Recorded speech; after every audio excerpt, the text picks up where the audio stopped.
Hello, and welcome to our introduction on building emotional awareness. In this course, we are going to focus on identifying and recognizing our emotions, processing and expressing our emotions in healthy, constructive ways, and comforting and soothing our emotions. The overall goal of this structure, of this practice, is to allow us the capacity to make choices, to cultivate and develop agency.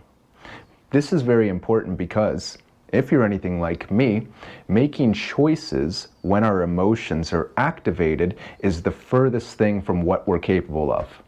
For instance, not too long ago, my partner Claire was making enchiladas. And at some point, she decided to put butternut squash as one of the ingredients in the enchiladas. And in the instant that I saw that, with no choice, I was only absolutely livid. I was red hot, fuming with rage. I had to remove myself from the situation and go and reflect on my own. Over the next 10 or 15 minutes, I had come to grips with why I was angry. I had understood that I was angry. I had saw where this anger was coming from and was able to understand the perceptions of what I was seeing and how what had happened had triggered a core belief inside of myself that originated very early in life. So during those 15 minutes, I was able to identify my emotions, process them, come and express them to Claire, and have a very good laugh, all while comforting and soothing myself. Now, if this was in the past, I probably would have, at the very least, soured my relationship. Because during those 15 minutes that I was alone and stewing on these emotions, Claire was dead to me. The relationship was over. I was never speaking to her again. Our business that we built together, the dog that we're raising together, gone. Oh, hi. Speaking of which, Miss Layla.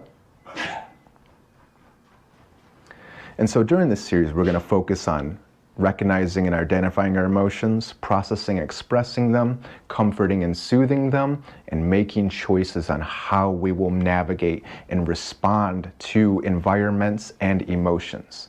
So to begin, when we talk about emotions, what do we mean? There's three characteristics we're going to focus on for now. The first thing is a physical feeling in the body. This is going to be very important for us as we move forward because this is one of the first signals that we can pay attention to. In my case, my muscles grew very tight and tense. My heart started to beat faster. My body got hot. My breathing was short and constricted. I knew right away, this is anger. And so I had to step back and pay attention to that. Physical feeling gave me an opportunity to see how am I going to respond to this. When my body starts to get tight and constricted, I get hot, and my heart starts to beat faster, my body's preparing me for a conflict. And I did not want to have a conflict. So the first thing is the physical feeling in the body. The second thing is the action, the response that we have to this feeling in our body. The third thing is the environmental cues. These are all the characteristics that we're going to pay attention to for now. So in the next segment, what we're going to focus on is identifying the physical feeling in our body. We're going to try and connect and relate with it and try to understand what signals and messages these feelings might be sending us.